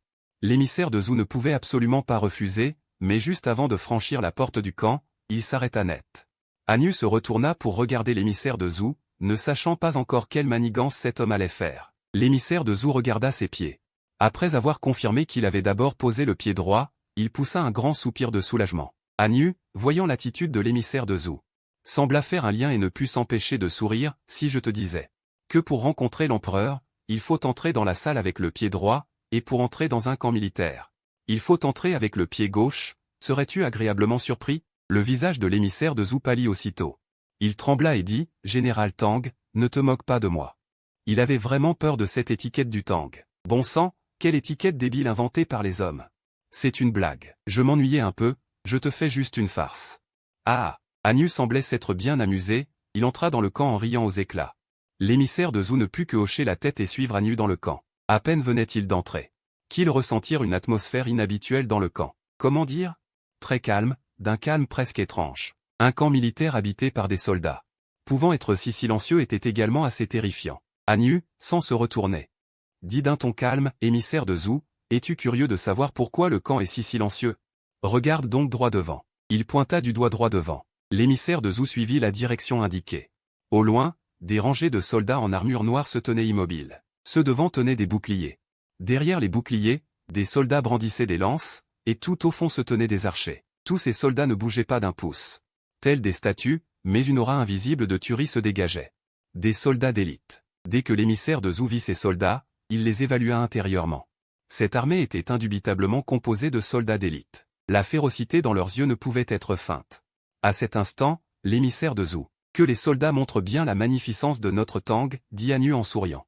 À peine eut-il prononcé ces mots que les soldats, immobiles comme des statues, s'animèrent soudainement. Les premiers rangs chargèrent, boucliers levés. Les rangs arrière suivirent de près. Vite, vite, vite, en l'espace de quelques clins d'œil. Anu, l'émissaire de Zhou et les autres furent encerclés par les soldats. Les soldats aux boucliers frappaient leurs boucliers avec leurs armes, produisant un bruit de cliquetis perturbant. Derrière eux, les soldats couraient dans tous les sens. Le cliquetis des armes éblouit, ces soldats forment peu à peu une formation. Tu, des rugissements jaillissent de la formation, l'envoyé de Zhou n'a jamais vu une telle scène.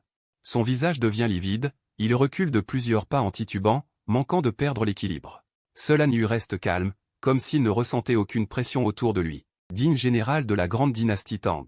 Pouvez-vous arrêter? J'ai déjà vu la puissance de l'armée Tang, il n'est plus nécessaire de continuer l'exercice.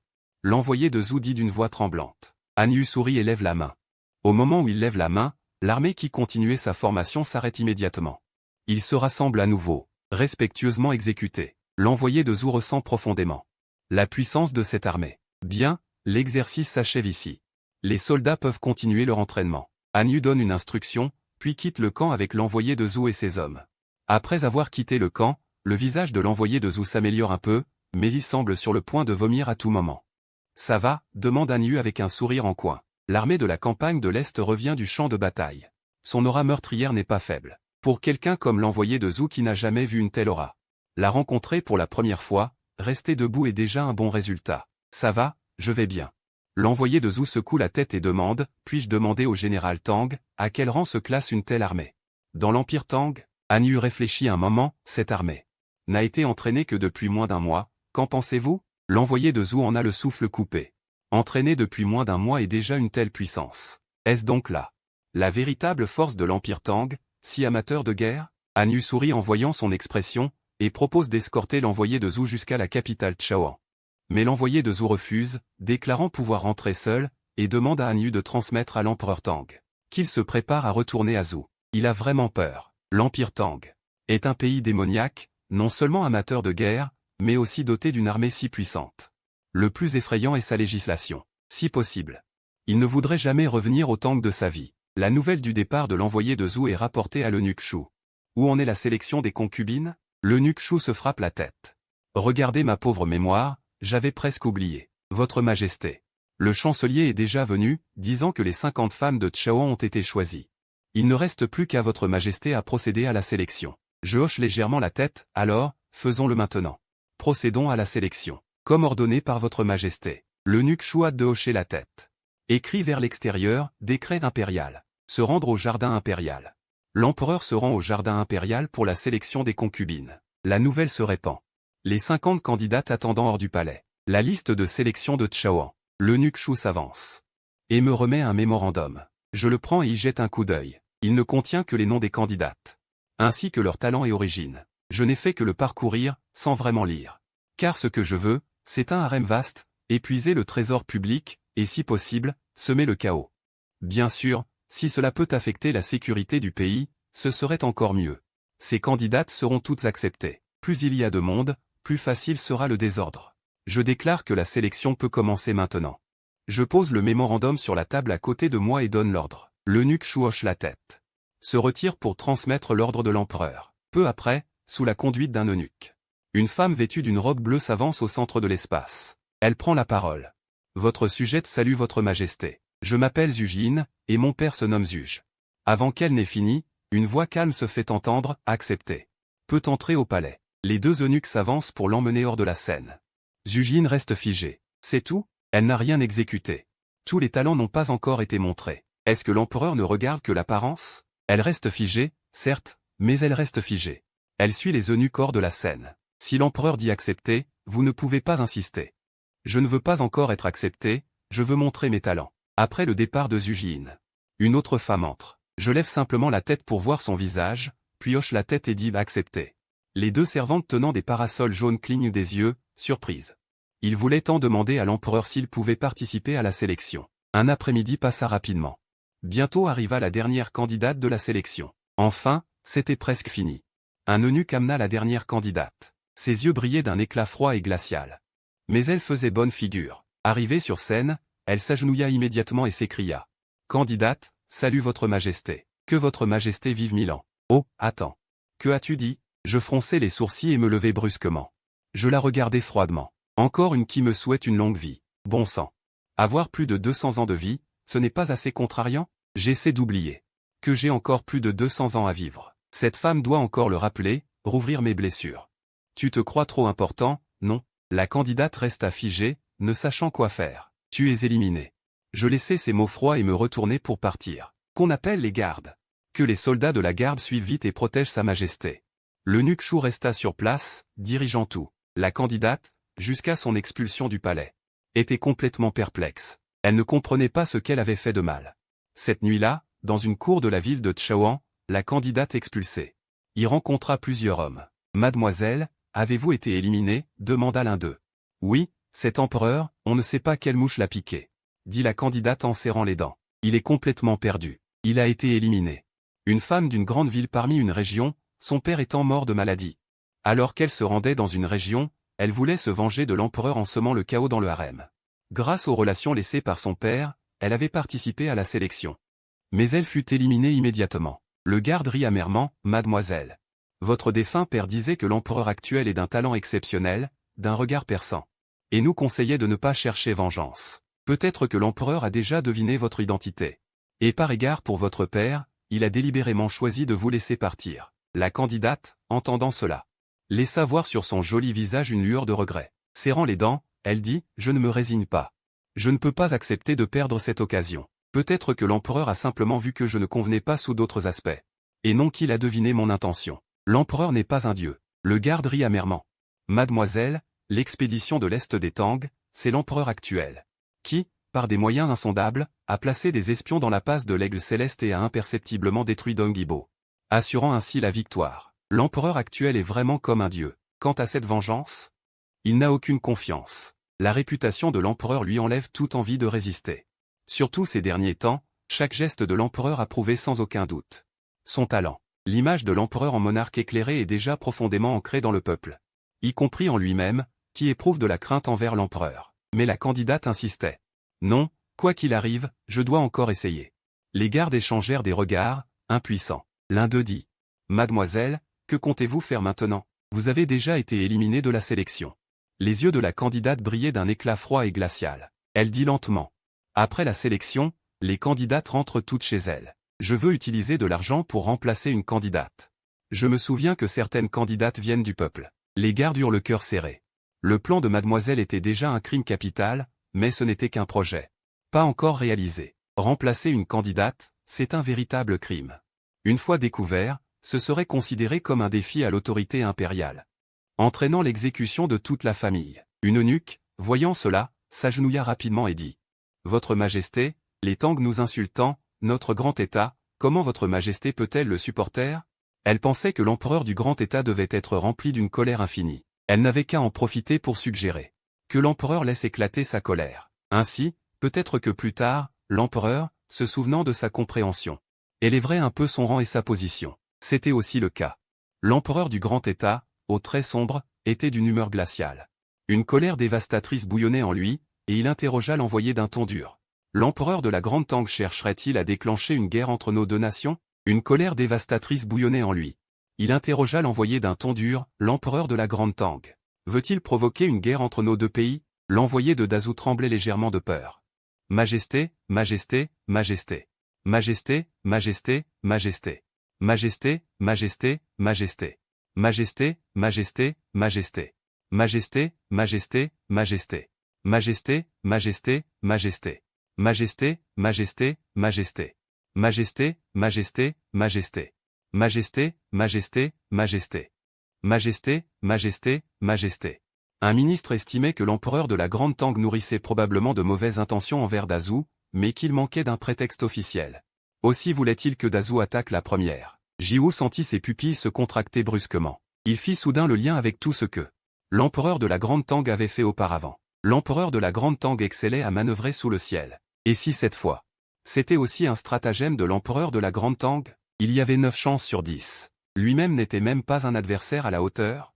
Seulement un pion pris dans la partie, laissé à la merci des moqueries de l'empereur de la Grande Tang. Plus il y pensait, plus c'était terrifiant. Jiu frissonna, couvert de sueur froide. Sa poitrine se soulevait et s'abaissait tandis qu'il haletait bruyamment. Il s'en était fallu de peu, si peu, qu'il ne tombe vraiment dans le piège de l'empereur de la Grande Tang. L'empereur de la Grande Tang était vraiment effrayant, il avait peut-être tout calculé dès le départ. Que la colère le pousserait à lever une armée. Heureusement, il avait repris ses esprits au dernier moment. Il semblait qu'entre lui et l'empereur de la Grande Tang, bien qu'il y eût un écart, celui-ci n'était pas infranchissable. Jiu, à cette pensée, ressentit un certain soulagement. Votre Majesté, faut-il que votre serviteur aille informer les officiers civils et militaires de se réunir pour discuter des affaires de guerre, demanda l'eunuque avec suffisance. L'expression de Jiu se figea. Plein de rage, Jiu lança une théière sur l'eunuque et rugit. C'est à cause de trop d'imbéciles comme toi que Dazou en est arrivé là, qu'on amène des gardes et qu'on traîne ce chien de serviteur dehors pour le décapiter. Grâce, Majesté, grâce, supplia l'eunuque en tremblant et en frappant le sol de son front. Les soldats venus de l'extérieur du palais ne se souciaient pas de ses cris, ils entrèrent et traînèrent l'eunuque dehors. L'envoyé de Dazou, témoin de la scène, sentit son cœur se glacer. Et si, dans sa fureur, l'empereur décidait de les faire exécuter pour apaiser sa colère? Alors que l'envoyé baissait la tête, s'efforçant de se faire oublier. Jiu dit soudain, relève-toi. J'allais justement te charger de m'accompagner pour escorter la princesse de Dazou jusqu'à la Grande Tang. Qu'en dis-tu? Puisque l'empereur de la Grande Tang voulait que Dazou attaque le premier, alors lui, il ferait exactement le contraire de ce que souhaitait l'empereur de la Grande Tang. Il irait directement dans le sens de l'empereur de la Grande Tang, il marierait la princesse, les deux pays établiraient la paix et commerceraient librement. Jiu, cet empereur, tourna son regard vers la direction de la Grande Tang. Un sourire aux lèvres, il semblait voir l'empereur de la Grande Tang en train d'être surpris. Empereur de la Grande Tang, tu ne t'y attendais pas, n'est-ce pas? Dazou a encore un empereur capable de lire tes pensées. Mais l'envoyé de Dazou hésita et dit. Je ne remettrai jamais les pieds en Grande Tang, sinon que la foudre s'abatte sur moi. Oserais-je demander à votre Majesté d'envoyer quelqu'un d'autre en Grande Tang? Jiu fixa durement l'envoyé et dit entre ses dents. Alors, préfères-tu être décapité par moi maintenant, ou être frappé par la foudre plus tard? L'envoyé de Dazou tressaillit, se prosterna rapidement et déclara d'un ton vertueux. Votre Majesté est le Fils du ciel. Puisque votre Majesté ordonne à votre serviteur d'y aller, le ciel et la terre lui accorderont certainement leur faveur. Que votre serviteur se rende en Grande Tang. De plus, votre serviteur adore aller en Grande Tang. C'est tellement amusant là-bas. Alors ce sera toi. Jiu hocha la tête et ajouta, je vois que l'empereur de la Grande Tang construit gratuitement des maisons pour le peuple, une méthode habile pour gagner les cœurs. Je veux l'imiter. Je vais écrire un édit. Tu le feras diffuser. L'envoyé de Dazou accepta naturellement. Ce que Jiu ignorait, c'est que cet ordre, une fois diffusé, ferait sortir de leur cachette d'innombrables fonctionnaires corrompus. Ce que l'empereur ignorait, c'est que cet ordre, une fois diffusé, ferait sortir de leur cachette d'innombrables fonctionnaires corrompus. En opprimant le peuple pour la construction, tout en pratiquant diverses corruptions, cela rend les habitants de la capitale du Grand Zhou 902 encore plus rancuniers envers la cour. Devenus encore plus rancuniers envers la cour impériale.